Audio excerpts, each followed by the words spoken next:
The cry in the dark, the wind howled across the broken alien battlefield.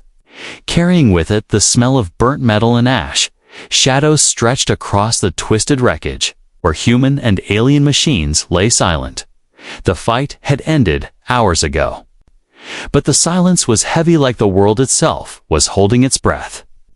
Ethan Cole, a human field engineer, moved carefully between shattered walls and smoking craters. His visor scanned for signs of movement, but all he saw were ruins. He had been sent to recover damaged tech before enemy scavengers could return. It was supposed to be a quick job. Then, through the static of his damaged comlink, he heard it. A voice, faint but clear. It was not human. It was trembling, filled with fear. "Please, help me. Someone." Ethan froze. He tapped his comms, thinking it was a transmission from the enemy, but the voice came again, more desperate this time. "It's eating me alive. Please, help." Every soldier knew the rules: do not answer unidentified distress calls. It could be a trap, but Ethan's gut twisted. That voice didn't sound like a soldier. It sounded like someone clinging to life. He followed the sound. Through the debris, each step crunched over shards of alien glass and scorched metal. His scanner flickered, struggling to lock onto the signal. The voice grew louder, broken by sobs and gasps. Finally, he saw it. A towering shape loomed in. The shadows. It wasn't a building. It was alive. A strange, pulsing alien machine stood like a giant insect, frozen in place. Its surface was a blend of dark metal and something like muscle, shifting slightly as if breathing. And in its center half, hidden behind layers of glowing cables, was a girl, an alien girl. Her skin was pale silver under the flickering lights. Her arms and legs were bound by living tendrils that pulsed with faint blue veins. Her head was lowered, her breathing shallow. Ethan's visor tagged the object: biomechanical entity. Extreme hazard, avoid. He knew the rumors: machines like this weren't just weapons, they were hunters. They caught living beings, merged with them, and drained their energy. Command had strict orders: never approach, but the girl's head lifted slightly, her eyes large, luminous, and filled with terror locked onto him. "You're human," she whispered, her voice cracked. "Please, get me out." Ethan stepped closer. The machine reacted instantly. Several tendrils shifted, turning toward him like snakes sensing prey. He stopped, gripping his sidearm. The girl shook her head quickly. "No weapons. It will hurt me too." Ethan's mind raced. If the machine was linked to her nervous system, any attack might kill her. He needed another way. He pulled a small handheld scanner from his belt and began mapping the machine's outer layer. The readings were strange. Its skin was both metal and flesh. Its energy core pulsed deep inside, connected directly to the tendrils holding her. She winced as one tendril tightened around her wrist. "It's feeding. It will finish soon," she whispered weakly. His comms crackled coal. "What's your status?" came his commander's voice. "I've found a survivor." Ethan replied. A pause, then the cold reply. "Negative. Leave the area. That's a hostile bioconstruct. Do not engage." Ethan clenched his jaw. "Sir, she's alive. I can get her out," he argued. "You'll get yourself killed." "That's an order," the commander snapped, cutting the channel. Ethan looked back at the girl. Her eyes were fading, her lips trembling. She was moments away from losing consciousness. He made his choice, rules or not. He wasn't leaving her. Here, stepping forward again, Ethan used his scanner to locate the machine's sensory nodes, organic eyes embedded in the surface. He pulled a small device from his pouch and attached it to one of the nodes. The device pulsed and flickered, sending false signals into the machine system. For a moment, the tendrils loosened slightly. The girl gasped for air, her chest rising and falling rapidly. But then the machine shuddered, its strange voice a low alien growl vibrated through the air. The cables began to writhe faster. A deep, Rhythmic thumping started inside its body, like the heartbeat of something waking up. Ethan's visor flashed a warning. Hostile system ACTIVATO. The girl's eyes widened in terror. "It knows you're here," she whispered. Her voice broke. "It won't let us leave." The shadows around them seemed to grow darker as the machine's tendrils uncoiled. Slowly, they began reaching for Ethan. He took a step back, his heart pounding. The girl's breathing quickened. "Please, don't go. You're the only one who came." The machine let out a sound that was almost a scream, metallic, sharp, and alive, and Ethan knew. He had just woken up a nightmare. The forbidden rescue, the alien machine's scream, echoed through the ruins, a metallic roar. That rattled Ethan's chest. Lights along its surface flared to life. Glowing veins of blue and red, pulsing faster. The tendrils shifted again, curling and uncurling like the claws of some giant predator. Ethan kept his eyes on the girl. Her head hung forward, her breathing ragged. The tendrils around her legs and arms twitched with every beat of the machine's strange heartbeat. He knew every second mattered now. If the machine was truly feeding on her life force, she wouldn't last much longer. But he also knew that every step closer meant more danger. His comlink buzzed again. "Cole, this is your final warning," his commander's voice barked. "Do not engage. I repeat, retreat immediately. The machine will kill you." Ethan didn't answer. He shut off his comms completely. This was between him and her now. He took a deep breath and spoke softly. "What's your name?" She lifted her head slightly, her glowing silver eyes meeting his. "Leora," she whispered, her voice weak. "All right, Leora," Ethan said. "I'm going to get you out of there. Just hold on." He pulled a small pack from his belt and began setting up tools on the ground: mini plasma cutters, magnetic disruptors, and a portable energy jammer. His plan was risky. Blind the machine's sensory nodes completely. Then weaken the tendrils enough to pull her free before it could counterattack. As he worked, one of the tendrils slowly slithered across the ground toward him. Ethan didn't look up. He stabbed a magnetic spike into the dirt, sending a sharp shockwave into the tendril. It recoiled with a hiss, leaving a smoking mark on the ground. "You shouldn't be here," Leora said softly. "They told everyone to stay away. This thing, it's not just a machine." Ethan glanced up. "Then what is it?" Her lips trembled. "It's alive. And it wants to become more." The words sank into him like ice. If it was trying to merge with her, then time was even shorter. He stood and approached the nearest section of the machine. Its surface was slick and warm. It flexed slightly under his touch, like muscle, using the plasma cutter. He sliced into a thick layer, revealing a web of glowing veins beneath. The machine shuddered violently, and Leora cried out. Her body jerked as if she had been shocked. Ethan froze. "Hurts you too, doesn't it?" He muttered. That meant every cut had to be precise. Every strike chosen carefully. A deep rumble rolled through the ground from the distance. Strange clicking noises echoed. Ethan's eyes narrowed. Predators, the sound was getting closer. He worked faster, attaching disruptors to the machine's nerve-like conduits. Each device emitted a soft pulse that confused the tendrils, making them slower to react. "Why are you doing this?" Leora asked suddenly, her voice breaking. Ethan kept his eyes on the tools. "Because you asked," he said simply. "No one else would come." She whispered. Ethan didn't respond, but his jaw tightened. A warning beeped on his visor multiple. Heat signatures approaching fast. He turned and saw them, 3 alien predators. Low to the ground, with long limbs and razor teeth. Their eyes fixed on the glowing machine. The smell of blood and energy must have drawn them here.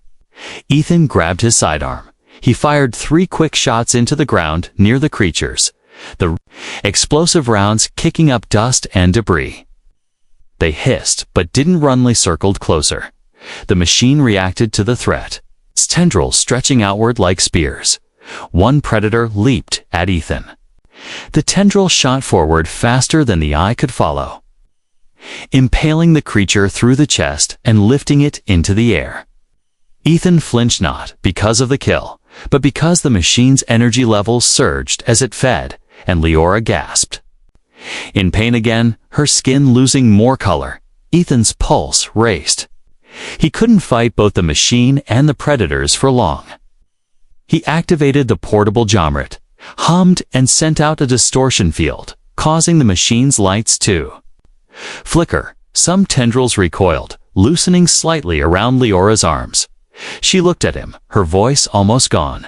"If you break the wrong part, it will kill us both." Ethan nodded. "Then tell me what to cut." Her eyes widened in surprise. "You trust me? I came here for you, didn't I?" He replied. Leora took a shallow breath and nodded toward a cluster of thick tendrils near her left side. "There. The control node. But you have to sever it in one strike." Ethan moved quickly, pulling the plasma cutter and charging it to maximum. The predators were now pacing just beyond the flickering shield. Waiting for an opening, the machine's body shifted, almost as if it sensed what he was about to do. He raised the cutter, aimed for the thick bundle of tendrils. The machine let out a deafening metallic screech. And all at once, every tendril around them whipped forward. One wrapped around Ethan's leg, another slammed into his side, knocking the wind out of him. But he didn't stop. With a roar of effort, he drove the cutter into the node, the heat. Slicing through the pulsing flesh metal, the machine convulsed, the lights along its body exploding into blinding flashes. Leora screamed, half in pain, half in shock, and then the tendrils holding her began to slacken. Ethan stumbled back, breathing hard. The predators hissed in frustration, their prey now slipping away. Leora sagged forward, barely conscious. But free enough to move, he grabbed her under the arms, pulling her toward the edge of the machine. The air was thick with the smell of burning alien flesh, but deep inside the machine, something new began to stir. And Ethan knew their nightmare wasn't over yet. The machine fights back. The air shook with the sound of the machine's scream. It wasn't just loud, it was alive. A deep vibration ran through the ground, making the rubble jump under Ethan's boots. He had cut the control node, but the machine wasn't dead. It was angry. The tendrils that had been holding Leora retracted suddenly, snapping back into the machine's body like whips. For a moment, Ethan thought it was retreating, but then the entire structure shifted. Its legs, or something like legs, unfolding from beneath it. The machine began to rise, towering even higher. Metal scraped against bone-like ridges as it stood. Leora, still weak, clung to Ethan's arm. Her breath was shallow, and her skin was pale silver, with faint blue lines glowing beneath. "Don't let it touch me again," she whispered, her voice trembling. Ethan tightened his grip on her. "Not going to happen," he said, scanning for an escape route. But the predators from before were still there, 3 of them, crouched low, waiting for the right moment, their yellow eyes glowing in the dust. The machine's body split open in several places, revealing rows of rotating organic gears from inside. New tendrils emerge, thinner, sharper, moving faster than before. They lashed out at the predators, slicing one across the neck and sending it fleeing with a screech. Another tendril speared straight into the second predator, pulling it into the machine's core. The sound that followed was sickening. The machine was feeding, and Leora gasped, clutching her chest in pain. Ethan understood. Now the machine was still linked to her. Every time it absorbed energy, it was forcing the process of merging with her again. If it fed too much, she wouldn't survive. He dragged her toward a collapsed section of wall, using it for cover. The third predator circled closer, drawn too. Their movement, Ethan raised his pistol, aiming for its head, but before he could fire, A tendril shot out, slamming into the wall beside him, sending a spray of stone and dust into his face. "Move!" Ethan shouted, pulling Leora through the gap in the wall. They stumbled into a narrow passage between two broken structures. The machine's massive legs slammed into the ground nearby, shaking the walls. Leora stumbled, her knees buckling. Ethan caught her just before she fell. "You're not walking out of here, are you?" he said. Already knowing the answer, she shook her head weakly. "I can try, but it's still in me." Before Ethan could respond, a shadow fell over them. A tendril slithered into the narrow passage, its tip splitting open into several needle-like points. Ethan grabbed a plasma grenade from his belt and threw it. The blast lit up the corridor with a blinding white flash.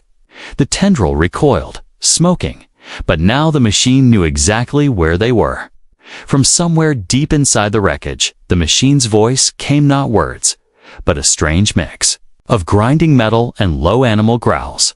Leora's eyes widened. "It's calling."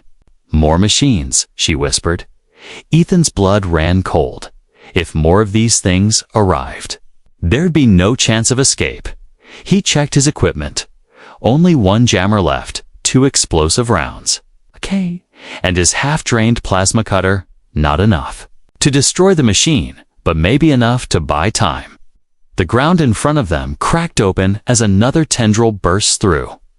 Ethan fired his last 2 explosive rounds, blowing the tendril apart. Pieces of wet, smoking metal scattered across the ground. The smell was like burnt oil mixed with rotting meat. Leora leaned against the wall, struggling to stay upright. "I can help, but you have to connect me to your jammer," she said. Ethan frowned. "Why?" "Because it's still linked to me," she explained. "If I push my own energy back into it, I can confuse it, make it think I'm already dead." Ethan didn't like it. It sounded dangerous, too dangerous. But they were running out of options. He handed her the jammer, attaching the power cable to the small port embedded in the back of her neck. Leora winced, but didn't flinch. Her eyes closed, and for a moment, the glow beneath her skin flared brighter. The machine outside let out a sound that was almost uncertain. Its movement slowed, tendrils pausing mid-swipe. Ethan saw his chance. He pulled Leora to her feet. "Let's go." They moved through the passage as fast as they could. Every step was slow and heavy for her, but the machine's hesitation gave them a few precious seconds. They emerged into an open plaza, once part of the alien city. Now nothing but rubble and shattered towers. Ethan scanned for a path out, but the machine was already stepping into the plaza from the other side. Its massive form blocked the sun, casting a long shadow over them, and this time, it wasn't alone. From behind it, 2 smaller but equally horrifying biomachines emerged. Their tendrils twitching, their glowing cores pulsing in rhythm with the larger one. The sound of their combined growl rolled through the ruins like a warning. Ethan's grip tightened on his plasma cutter. Leora's voice was barely a whisper. "You saved me once. Now you might have to save me again." Ethan stared at the 3 machines. "Oh, I'm not done saving you yet," he said, his voice hard, but inside he knew this fight was about to get worse than anything he had imagined. The predators. Close in the plaza was silent for only a heartbeat. Then the ground trembled under the steps of the massive biomachine. Its shadow stretched over Ethan and Leora like the jaws of a monster about to close. The 2 smaller machines fanned out too. Either side, their movements quick and insect-like.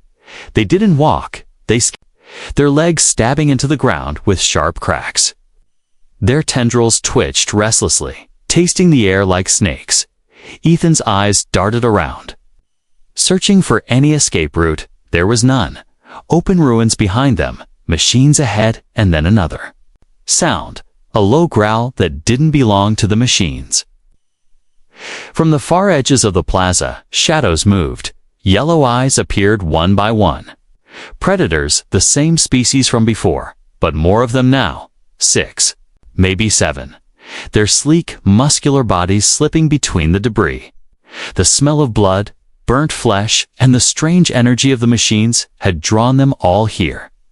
And now, Ethan and Leora were standing right in the middle. Leora's breathing was shallow. She clutched Ethan's arm, her fingers cold. "They'll tear us apart," she whispered. Ethan kept his eyes on the approaching circle. "Not if they tear each other apart first." He muttered. The predators crept closer, their bodies low, tails swaying. They were watching the machines, but also watching Ethan and Leora. It was impossible to tell which prey they wanted more. The largest predator made the first move. With a roar, it lunged not at Ethan, but at one of the smaller machines. The machine's tendrils snapped forward, meeting the predator mid-air. They tangled in a violent blur of claws and metal. Sparks flew, alien blood splattered, and the sound of tearing flesh filled the air. The other predators rushed in. Some attacked the second smaller machine.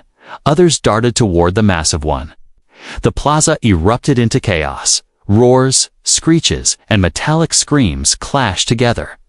Dust and smoke rose, blurring the edges of the fight. Ethan saw his chance. "Leora, move." He pulled her toward the far side of the plaza, using the chaos as cover, but every step for her was slow, her legs weak from the machine's draining. A predator broke away from the fight, its eyes locking on them. It ran low and fast, weaving. Through the rubble, Ethan spun, firing his plasma cutter in a burst mode. The beam sliced across the predator's flank, making it howl in pain. It turned on him, lips curling back to reveal rows of jagged teeth. Before it could pounce, a tendril from one of the smaller machines lashed out. It wrapped around the predator's neck and yanked it back into the brawl. Ethan didn't waste the moment.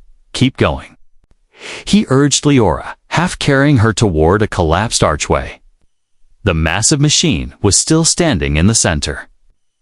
It hadn't joined the fight, it was watching. Its glowing core pulsed brighter with every death. Ethan realized with a chill. Was letting the predators weaken themselves so it could feed on all of them. They reached the edge of the plaza, but a smaller machine scuttled into their path. It blocked the narrow exit, its tendrils clicking like blades, snapping open and shut.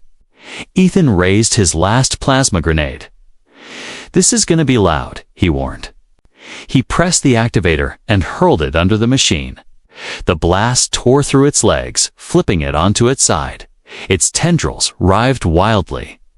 Sparks shooting from its wounds, Ethan pulled Leora past it. But the blast had drawn attention to predators turned toward them. Their eyes burning with hunger, they leaped as one. Ethan shoved Leora behind a broken column and swung his sidearm. Up, firing twice. One predator fell, the other crashed into him, sending him sprawling onto the cracked stone. Its jaws snapped inches from his face. Ethan shoved his forearm into its mouth to block the bite, pain tearing through him as its teeth pierced his armor. He reached for his knife with his free hand and drove it into the creature's neck. Hot blood splashed across his visor.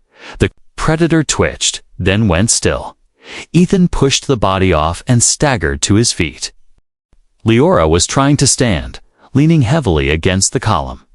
"You can't keep fighting both. You'll die," she said, her voice shaking. Ethan wiped his visor with the back of his hand. "Then I guess we make them fight each other until we're gone." Behind them, the fight in the plaza was reaching a brutal peak. The last of the smaller machines was down, torn apart by 3 predators. The massive machine stood over the carnage. Its tendrils shot out in a sudden, terrifying burst, skewering the predators where they stood.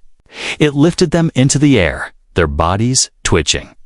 Energy surged down the tendrils into the machine's core, and Leora cried out, clutching her chest as if the life was being pulled from her all over again. Ethan grabbed her shoulders. "Stay with me. Look at me." Her eyes fluttered. "It's feeding too much," she gasped. "If it finishes, I'll be gone." Ethan's mind raced. He had to stop it from feeding, but he was almost out of weapons, almost out of strength. He glanced at the burning remains of the smaller machine he had blown up. Its core was still glowing faintly. If he could overload it and detonate it near the massive machine, it might be enough. He helped Leora to a safer spot behind the archway. "Don't move from here," he said. Her hand caught his wrist. "Ethan, please come back." He forced a small smile. "I'm not done saving you yet." Then he turned and ran back into the chaos. Toward the dying machine's core, the massive one turned its head toward him. Its tendrils rose like the arms of a god, ready to strike. And Ethan knew this was going to be his most dangerous gamble yet. The risk of death, Ethan sprinted toward the shattered remains of the smaller machine. The ground was slick with alien blood and dripping fluids from torn machinery. Sparks hissed from broken tendrils, and the air stank of burning oil mixed with rotting meat. He dropped to his knees beside the ruined core. It was cracked but still glowing faintly. A slow, rhythmic pulse throbbed from within a heartbeat made of energy. Perfect. He needed that heartbeat to turn into a detonation. His hands worked quickly, pulling wires from his kit. He connected them to the exposed conduits of the core, bypassing its safety failsafes. It was a dangerous process. One wrong touch could vaporize him instantly, but Ethan's focus was razor sharp. Behind him, the plaza shook with each step of the massive biomachine.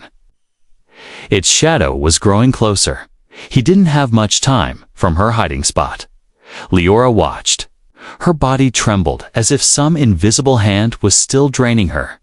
She could feel the machine's hunger deep inside her chest. It was pulling on her life if Ethan failed. It wouldn't just kill her, it would finish consuming everything she was. "Come on, Cole," she whispered under her breath, her voice cracked. "Don't die out there." The massive machine let out a low metallic growl. Its tendrils shot forward, stabbing into the ground around Ethan like spears. Chunks of stone exploded into the air. One tendril missed his head by inches, slamming into the broken core. Ethan's visor flared with warning lights. Stability, critical good. He muttered. He slammed his palm onto the core's main override panel and twisted the emergency coupling. The glow inside the core intensified, flaring from dull blue to blinding white. The heartbeat turned into a rapid, unstable pulse.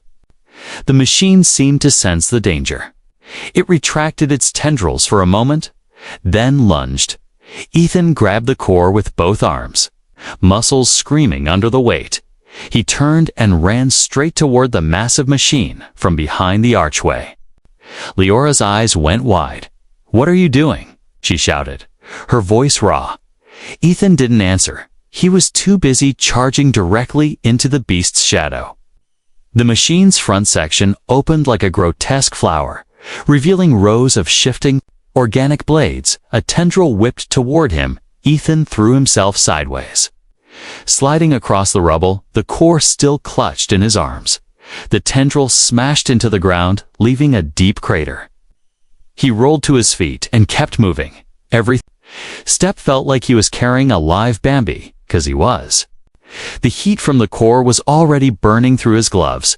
Sparks shot up his arms. His suit's energy readings were spiking dangerously high. The massive machine reared back. Its tendrils spread wide, trying to cut off every path of escape. Ethan knew there was only one way to do this. He would have to plant the core inside its feeding cavity, close enough to its main link that the blast would tear through everything. He reached the base of the machine and dove into the shadow under its body. It smelled like rot and acid. He could see pulsating tubes running up into its core, carrying stolen life energy, Leora's life. The tendrils lashed wildly. One wrapped around his leg and yanked him off the ground. He hung upside down, the core still in his grip. The machine pulled him closer to its feeding cavity inside. He could see the half-digested remains of predators, their bodies twitching with leftover energy. "Yeah," he growled through clenched teeth. "Chew on this." With every bit of strength he had left.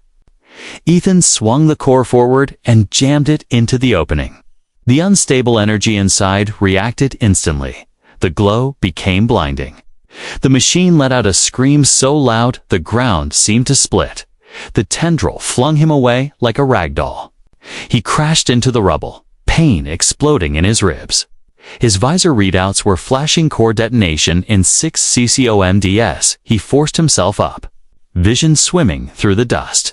He saw Leora leaning out from her hiding spot, her eyes wide in horror. "Ethan, run." She cried. He stumbled toward her. Lungs burning, the machine thrashed behind him, tearing up the plaza in blind rage. For seconds, he could feel the heat from the unstable core against his back. His boots pounded across broken stone. Every breath was fire in his chest. 2 seconds, he reached Leora and grabbed her arm. Hauling her away from the archway, they dove behind a collapsed tower just as the core went critical. The explosion ripped through the plaza like a miniature sun. White light swallowed everything. The shockwave hurled chunks of metal and bone into the air. The massive machine's scream was cut short as its body tore apart in a violent cascade of fire and energy. For several seconds, there was nothing but ringing silence. Dust hung in the air, glowing faintly in the fading light of the blast. Ethan lay on his back, gasping. His armor was scorched. His visor cracked. Beside him, Leora was trembling, but her eyes were clearer. The pull on her life was gone. She was free at least, for now. She turned to him. You almost died," she whispered.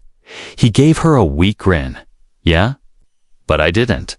But in the back of his mind, Ethan knew the battle might be over. But the war with whatever made these machines was just beginning. Escape through the ruins. The blast's echo still rolled through the ruins when Ethan forced himself to his feet. His legs felt heavy, his chest burned, and every breath tasted of dust and ash. Leora struggled up beside him, leaning on his arm for support. The plaza behind them was nothing but smoking, debris-jagged pieces of the massive machine, lay scattered like the bones of a fallen giant. For a moment, Ethan thought it was over. Then the ground twitched, not twitched, as if something deep under the rubble was still alive. He tightened his grip on Leora's arm. "We can't stay here," he said. Her silver eyes scanned the wreckage nervously. It's not dead," she whispered, her voice trembling, parts of it. "We'll try to find each other again." That was all Ethan needed to hear. He slung her arm over his shoulder and started moving. The narrow streets between the ruins were choked with debris. Every step crunched over glassy alien shards and scorched metal. His visor flickered. Half the HUD was gone, the rest only static. He switched it off completely, relying on his eyes and ears. It was too quiet. Even the usual wind through the ruins seemed to be holding its breath. A faint metallic scraping broke the silence. Ethan glanced back. Through the smoke, something small, no bigger than a dog, scuttled over the broken stone. It was a fragment of the machine, a cluster of tendrils with a glowing node in its center. The way it moved was wrong, jerky, twitching, but purposeful, and it was following them. Leora saw it too. Her hand gripped Ethan's shoulder harder. "That's a regrowth node," she said. "If it finds enough parts, it can rebuild the whole thing." Ethan's jaw tightened. "Then let's make sure it doesn't find us." They slipped into a collapsed alleyway, moving as quickly as Leora's weakened legs would allow. The walls here leaned inward dangerously, cracked and ready to fall. Shadows pooled in every corner. Ethan kept one hand on his sidearm, the other steadying Leora, but the scraping sound didn't fade. It grew louder. More fragments were following now. He could hear them clicking along the walls, skittering over rooftops. They were hunting. They reached a narrow bridge of stone connecting to broken towers. Below was nothing but darkness. Ethan tested the bridge with his boot. Tit groaned under the weight. "Careful," he said, guiding Leora across.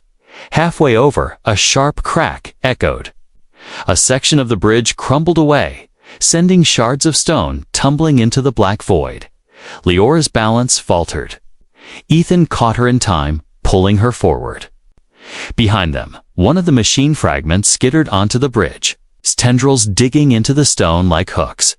It moved fast, the glowing node in its center pulsing like a heartbeat. Ethan spun, raised his sidearm, and fired. The round hit the node. Making it burst in a flash of blue light, the fragment screeched, twitching violently before falling into the void below. "Keep going," he urged. They crossed the bridge and descended into the lower streets, where the air was thicker and smelled faintly of acid. Strange green moss clung to the cracked walls, glowing dimly in the dark, somewhere above. The sound of metal limbs scraping. Stone still echoed. They passed through a broken archway into a courtyard littered with alien bones. Most were brittle and white, but some still had fragments of flesh clinging to them. Leora's voice was barely a whisper. This place. It was a feeding ground. Ethan scanned the walls for another exit. A collapsed section on the far side looked promising. But before they could move, something dropped from above. A large fragment almost half the size of the smaller machines they had fought earlier landed in the center of the courtyard. Its tendrils snapped outward like whips, anchoring it in place. The glowing node in its chest pulsed bright and fast. "It's already rebuilding." Leora breathed. Ethan didn't hesitate. He pulled a plasma charge from his belt, the last one he had, but before he could throw it, 3 more smaller fragments skittered in from the side streets. Cutting off their escape, they were surrounded. The courtyard walls were too high to climb with Leora in her condition. The fragments began to close in, their tendrils rattling against the stone. Ethan's mind raced. He needed a distraction big enough to give them a gap. His eyes darted to the far wall, where a massive alien statue leaned at an angle. If he could bring it down, it might crush the largest fragment and block the others. He slipped the plasma charge onto his wrist launcher and aimed for the statue's base. The shot hit perfectly. The charge went off with a bright flash and a deafening crack. The statue groaned, stone splitting as it tilted forward. Ethan grabbed Leora and pulled her to the ground just as the massive slab of rock slammed into the courtyard. Dust and debris exploded outward. The largest fragment screeched as the statue crushed it. The others scattered for a moment, their nodes flickering in confusion. "That's our chance," Ethan shouted, hauling Leora to her feet. They sprinted for the collapsed exit, clambering over rubble and through a narrow gap in the wall. Behind them, the fragments hissed and scraped, trying to follow. But the fallen statue blocked most of the opening, buying them precious time. They emerged into another stretch of ruins, this one open to the pale alien sky. Ethan glanced at Leora. She was pale, but still moving, determination in her eyes. "We're not safe yet," she said, "but we're far enough for now." Ethan scanned the horizon in the distance. A faint trail of smoke marked the human forward camp. It was still miles away, and between them and safety, there was only more broken city, and the chance that more of those machines were waiting. Ethan adjusted his grip on her and started walking, one step at a time. He muttered. Leora managed a small, tired smile. "As long as you keep taking them with me." Neither of them saw the faint blue glow flicker in the shadows behind them. One of the fragments had found a way through after all, and it had already started following their trail. The unbreakable bond. The alien sky was turning a pale shade of gold as Ethan and Leora moved through the final stretch of ruins. The trail of smoke from the human forward camp was closer now, maybe an hour's walk if they kept moving. But each step for Leora was slower, her body still weak from the machines draining. Ethan supported her without complaint, his own injuries making every breath a quiet struggle. They moved through a canyon of broken walls, the wind whispering.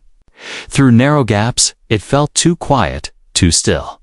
Ethan's instincts prickled something was wrong. "Stay close," he murmured.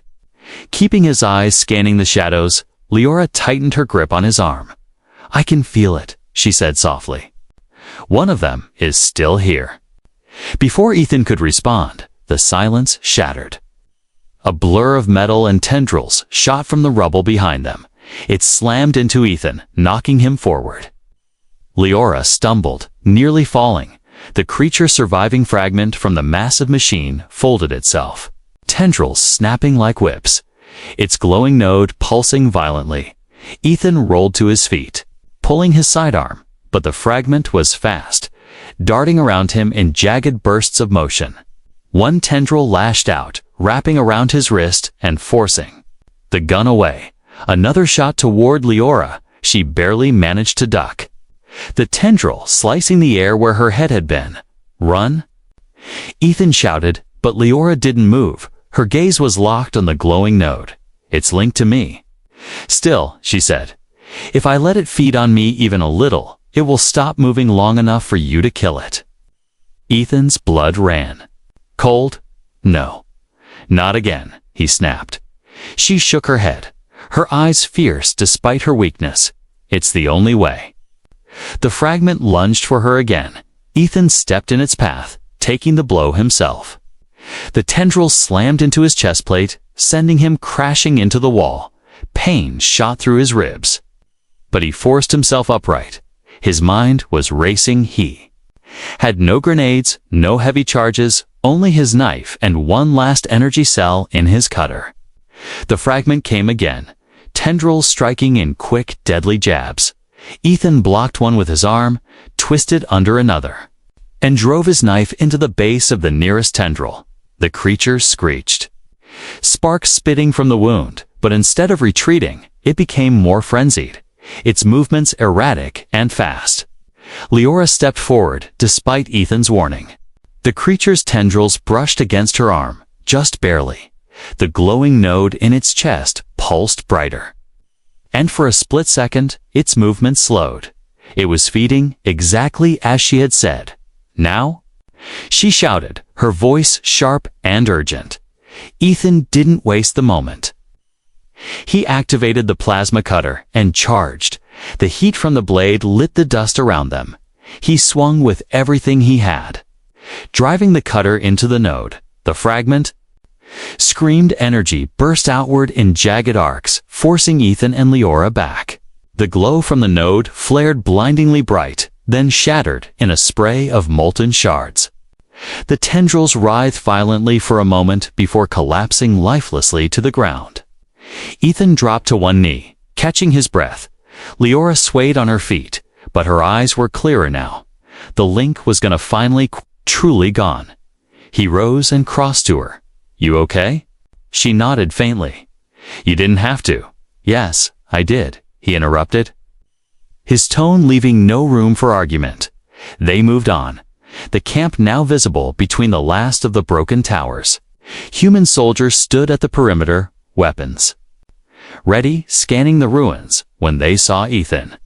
A wave of shouts rose, orders for medics, calls to open the gates as they reached the camp. Two medics rushed forward. They tried to take Leora from him, but she gripped his arm tightly, refusing to let go. He saved me, she told them, her voice steady despite her exhaustion. He's the reason I'm here. The medics exchanged a glance, but didn't argue. They guided both of them toward the medical tents. Ethan felt the tension in his shoulders finally start to ease. For the first time since he'd heard her cry in the dark, they were safe. Later, as the sun dipped below the alien horizon, Ethan sat outside Leora's tent. She stepped out slowly, her movements still tired but stronger than before. For a long moment, they just looked at each other. Then Leora spoke quietly. You didn't just save my life, Ethan. You gave me back my freedom. He shook his head. Freedom's not something I can give you, Leora. It's something you fight for, and you did. A small smile curved her lips. Then maybe we fought for it together. The camp around them bustled with activity, but in that moment, the noise faded into the background. They had walked through death and shadow, faced monsters of metal and flesh, and come out the other side together. As night fell, Ethan knew one thing for certain: whatever came next, whatever dangers still lurked out there, he wasn't going to let her face them alone. And somewhere, far beyond the ruins, in the darkness where the stars didn't reach, something else began to move, but that was for another day. For now, Ethan and Leora had won, and their bond was unbreakable.